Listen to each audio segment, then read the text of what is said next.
Hermione, le vampirisme et les liens familiaux. S'ouvre ici une série d'indices tournant autour d'Hermione qui semblent non seulement pointer sur l'hypothèse des vampires dans la saga, mais sur le fait qu'elle-même soit concernée. Premier parallèle. Malfoy donc qui insulte Hermione de sang de bourbe, tout comme Severus a insulté Lily, avec pour fond une histoire de pacte. Également, Hermione est très fâchée que Harry se tourne vers le prince de sang mêlé quand il découvre son livre, rappelant la colère de Lily envers Rogue, colère encore plus puissante si celui-ci a abusé d'elle. Ce livre est important dans la mesure où, tout comme ce qui définit Harry est le balai volant, ce qui définit Hermione, ce sont les livres. On reviendra plus loin sur ce livre de potions et ce qu'il implique, mais pour rester dans le thème, lors de leur recherche, c'est bien Hermione qui réussit à se procurer les livres traitant des Horcruxes. Et ça, c'est encore fait pour renforcer ce lien entre Lily et Hermione autour des livres. Parce que le trio à la recherche des Horcruxes ne parvient pas à des informations sur les Horcruxes autrement qu'en volant les livres. Alors qu'à ce moment-là, ils auraient tout à fait pu questionner Slughorn, notamment, à ce sujet. Déjà parce qu'il s'en est ouvert à Harry, il lui a dit qu'il connaissait les Horcruxes. Et aussi, ils auraient pu demander à McGonagall, sachant que McGonagall a confié le retourneur de temps à Hermione. Donc tout ça, sachant en plus que le trio est légitime dans sa recherche d'informations sur les Horcruxes, malgré tout ça, Hermione les vole dans le bureau du directeur. Donc par ces jeux d'analogie, on peut imaginer que ce soit une reproduction d'une scène vécue par Lily, qui en soit elle-même par le passé arrivée à ce genre de choses, c'est-à-dire voler les livres interdits pour obtenir des réponses relevant de la magie noire. Également, si Rogue a abusé de Lily dans un état second, hors de contrôle, à l'image du loup-garou pendant sa transformation, on peut en trouver un autre écho, une autre mise en miroir, car c'est Hermione qui attire Rémus transformé en loup-garou, en se faisant passer pour une femelle, l'appelant au loin. En raison de ce pacte, peut-être de sang, entre Lily et Severus, le vampire Rogue a-t-il pris Lily pour sa compagne naturelle? A-t-il reconnu l'odeur de son sang et son désir l'a alors emporté? Également, lorsqu'on aborde la question des sucettes au sang, c'est Hermione qui a la réponse, et qui explique ou laisse comprendre qu'elles sont destinées aux enfants vampires. Elle en parle d'ailleurs en expliquant qu'en offrir à Harry serait une mauvaise idée, que non, il n'aimera pas ça, tout comme elle-même n'aime pas le livre du prince. Et ici, on peut se dire que Rowling répond à une des questions gravitant dans la théorie du lien fraternel. Harry était-il au courant que Hermione était sa sœur? À ce moment-là, Hermione est-elle elle-même au courant de sa propre nature de métisse vampire? Elle semble connaître ses bonbons. Et des bonbons, chaque enfant en vient au dentiste. Et là, on en vient à du plus concret, qui prend plus de sens avec cette possibilité d'un rapport entre Hermione et le vampirisme.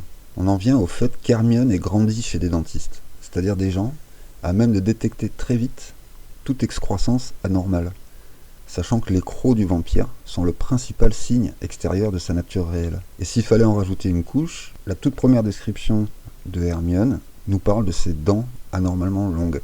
Donc de là, on peut se questionner sur la nature des parents de Hermione. Ces moldus dentistes ont-ils été choisis par Lily pour qu'elle puisse être rapidement mise au courant si Hermione développait une caractéristique inquiétante? En poussant le fil de cette réflexion et en se fiant à ces jeux de miroir, pourquoi ne pas envisager que les parents d'Hermione n'aient pas été comme Miss Figgs, des craquemolles postés pour surveiller des enfants issus du monde magique? Craquemolles qui facilitaient le respect du secret magique. Et cette position, ça leur aurait permis de faire goûter les fameuses sucettes à Hermione, en guise de test, et qui expliquerait qu'elle en ait connaissance. Si Harry ne les aimerait pas, cela implique-t-il que elle les a appréciées?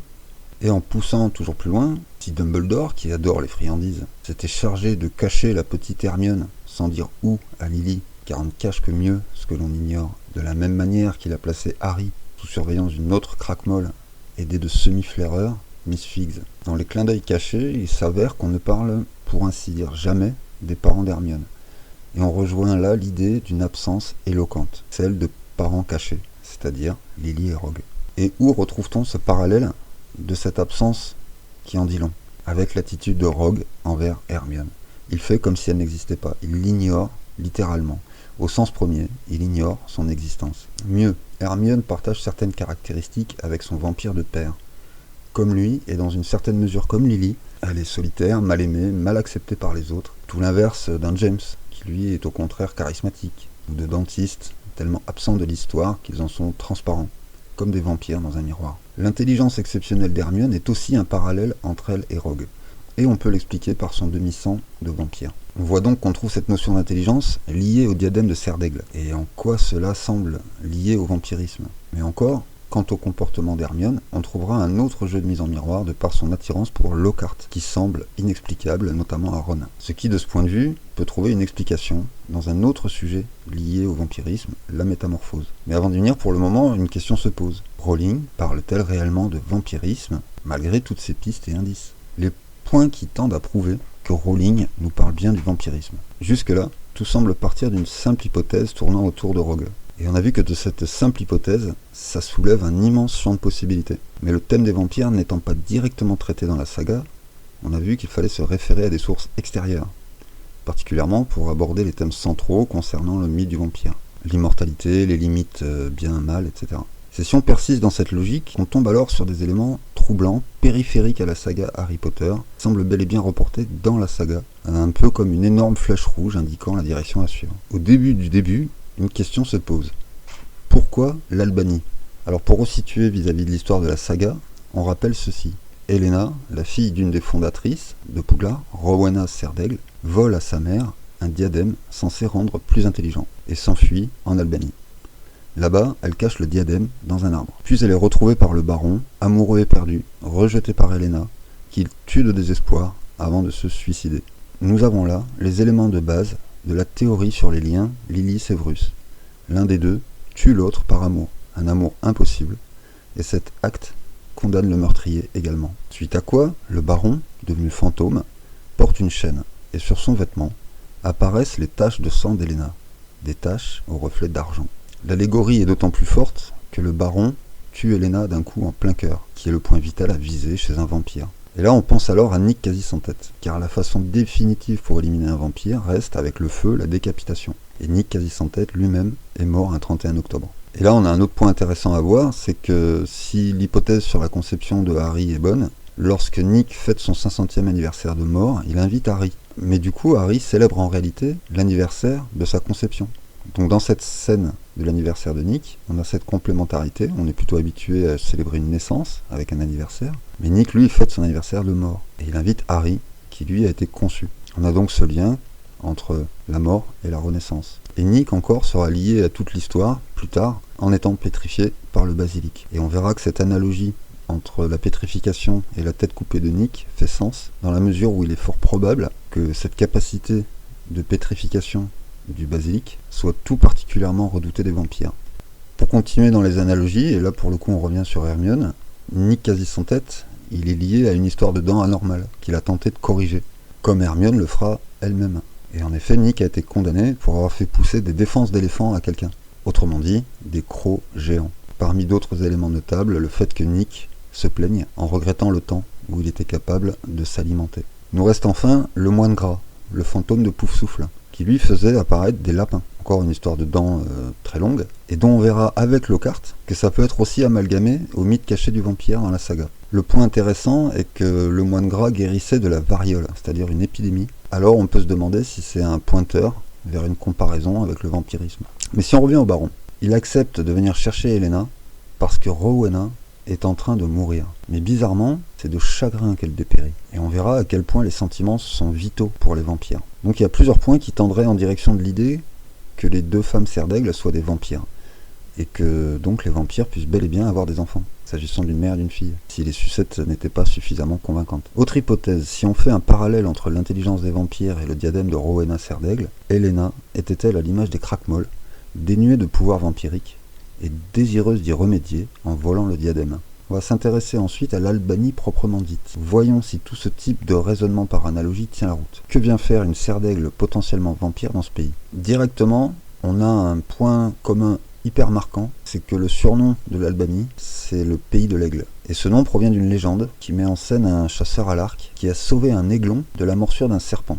En récompense, il reçoit de la part des aigles la clairvoyance de leurs regards et la puissance de leurs ailes. Donc là, on est en plein dans le baron Serpentard qui pique un rejeton Serdaigle. Ensuite, on parle de l'allégorie d'un hybride d'homme et d'aigle. Et ça fait penser à Gryffondor. Le griffon lui-même étant un hybride entre l'aigle et le lion. Et de cet acte noble, ça amènera ce chasseur sur le trône d'Albanie, dont il devient ainsi le roi. Suite à ça, l'Albanie a pris pour emblème un aigle à deux têtes, un peu à l'image de Rowena et d'Helena. Donc rien que là, déjà, ça situe complètement les deux filles Serdaigle et l'histoire des fondateurs et l'histoire du baron en Albanie. Toujours selon ce fonctionnement en correspondance que pratique Rowling.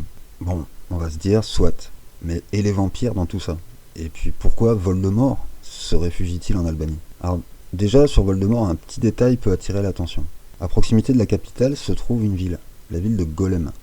Et le golem, dans la mythologie, c'est une créature pensante, un peu comme un robot, créée par un rituel magique complexe, exactement comme se fera la renaissance de Voldemort, et exactement à l'image de la main d'argent dont il pourvoira Petit Gros. Et Petit Gros, lui aussi, trouvera sa place dans le récit via le principe de la métamorphose. Concrètement, le lien avec les vampires se fait en Albanie via un peuple, les Carpes. Et ce peuple ne vient pas de nulle part. Leur nom originel, qui a changé, était le peuple d'As.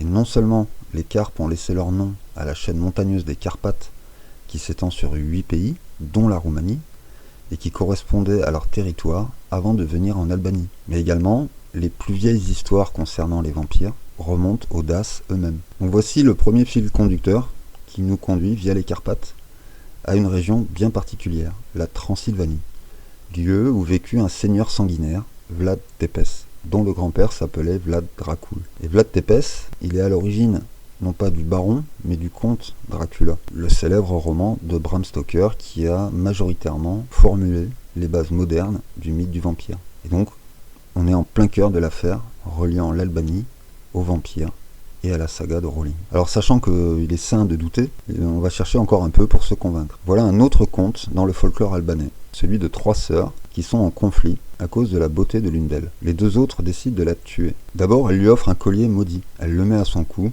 et meurt. On lui ôte le collier et elle revient à la vie. Puis, on lui offre des pièces ensorcelées.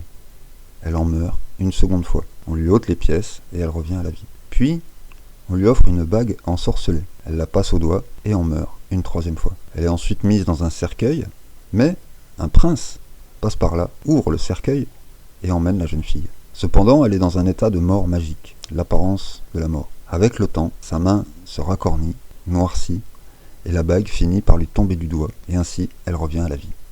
Donc avec tout ça, on a là 3 histoires qui sont à l'origine du mythe des vampires, et qui sont reliées aux fantômes de Poudlard, qui eux-mêmes sont reliés aux origines de Poudlard. Le vampirisme en littérature. Bien avant Bram Stoker, le vampire existe depuis très longtemps, et particulièrement dans la mythologie grecque, où l'on trouve la figure de la harpie, qui pourrait bien être à l'origine de tout ou partie du mythe du vampire. Et cette créature femelle trouve d'ailleurs un écho, une mise en miroir, dans la littérature du XIXe siècle, chez un auteur précédent Stoker, Paul Féval, qui écrit en 1856 le roman La Vampire, où l'on fait connaissance avec une créature, la goule, dont il fait la femme du vampire. Puis ultérieurement, dans d'autres interprétations du thème du vampire, la goule devient petit à petit le nom qu'on donne au serviteur humain dominé du vampire. C'est-à-dire que la goule est un humain nourri au sang du vampire ponctuellement, ce qui lui donne un certain pouvoir, mais sans le transformer. Et surtout, ça le met sous sa dépendance. La goule est un humain dominé psychiquement par un vampire. Dans le Dracula de Stoker, on trouve 2 personnages ghouls. Son serviteur fou, Renfield, qui parle d'un roi des mouches, en référence aux vampires capables de se transformer en insectes, et une femme, Lucy.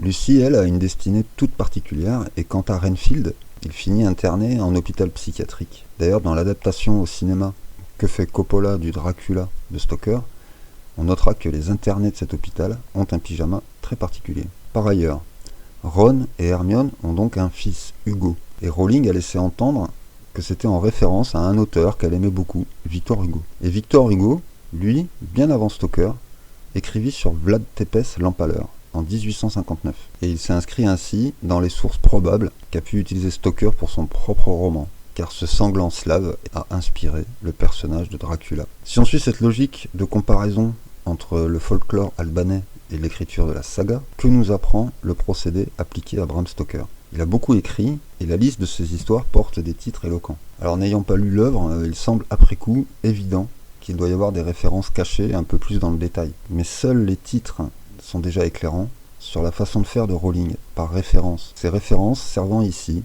de flèche rouge pour nous renforcer dans l'idée qu'on parle bel et bien de vampires dans Harry Potter, s'agissant de l'auteur qui a littéralement façonné le thème du vampire et dont l'œuvre sert de diverses façons de référence à Rowling. Donc on va voir la liste des œuvres de Stoker. L'œuvre de Bram Stoker. Pour rejoindre cette idée d'acte et de moment fondateur, sa première nouvelle, publiée, s'intitule « La chaîne du destin », ce qu'on retrouve avec le baron sanglant et ses chaînes, qu'il porte suite à son crime du temps des fondateurs de Poudlard. La passe du serpent, là on peut penser à la chambre des secrets, mais aussi à l'allée des embrumes. L'épaule de Shasta, une référence au moine gras, qui soignait les gens en leur donnant un coup de bâton sur l'épaule. En 1897, donc Dracula, dont l'ensemble de l'œuvre est développé dans la saga, notamment à propos des thématiques concernant le vampire, de l'aspect psychologique à ses pouvoirs, en passant par son histoire dramatique. Puis en 1898, Miss Betty. Et dans la saga, on trouve une Betty, une journaliste qui interviewe Rita Skeeter, dont on a dit que c'était peut-être l'avatar de J.K. Rowling, lors de la sortie de son livre sur Dumbledore, qu'elle présente comme un escroc, en 1998, soit 100 ans exactement, après la nouvelle de Stoker intitulée Miss Betty. Le mystère de la mer, en 1902. Et effectivement, il s'est passé quelque chose de très mystérieux lors de la sortie à la plage de Gédusor avec l'orphelinat. Le joyau des 7 étoiles, alors on a le chiffre 7 qui est omniprésent dans la saga, et peut-être qu'on a là une référence aux opales. La porte de la vie, l'arche dans le département des mystères, mais aussi pourquoi pas la porte cachée qui mène à la voie 9/3, ou encore la porte que arrache Hagrid quand il vient chercher Harry. Et c'est la porte de la vie, c'est la nouvelle vie de Harry. The Lady of the Shroud, la dame au linceul. Helena Serdaigle, surnommée la dame grise. 1911, le repère du ver blanc. Une allusion à Queue de Verre. On verra en s'intéressant au Weasley que la référence est fort possible. Ensuite, on a des nouvelles. L'enterrement des rats.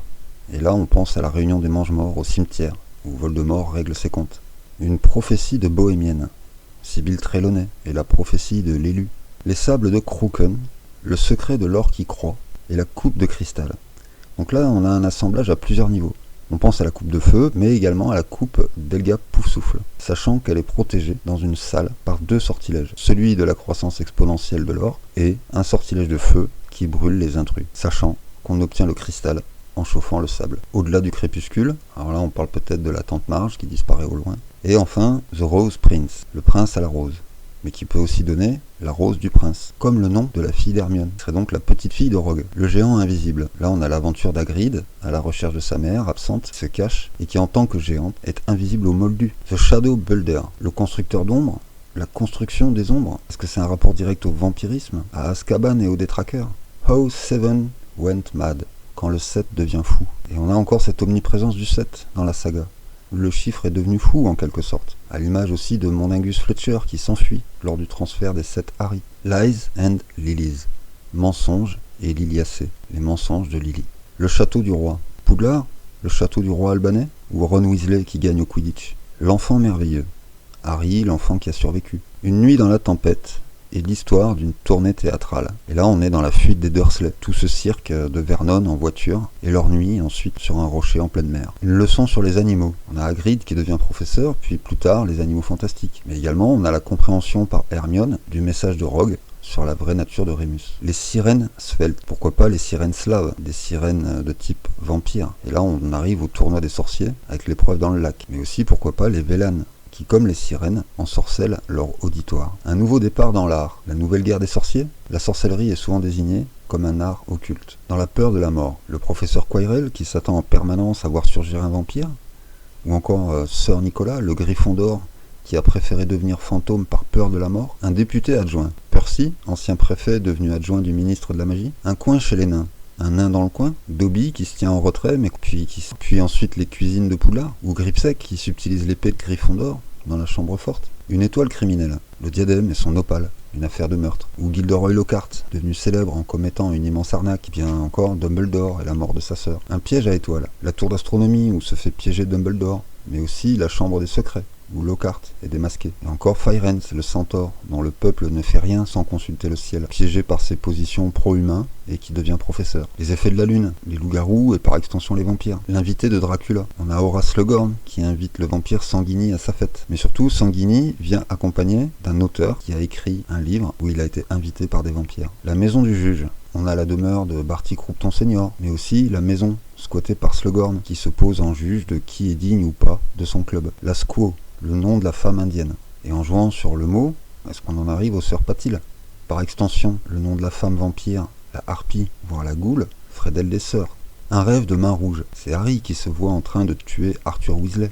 Il se sent responsable de sa mort, suivant l'expression avoir du sang sur les mains. La mariée des morts.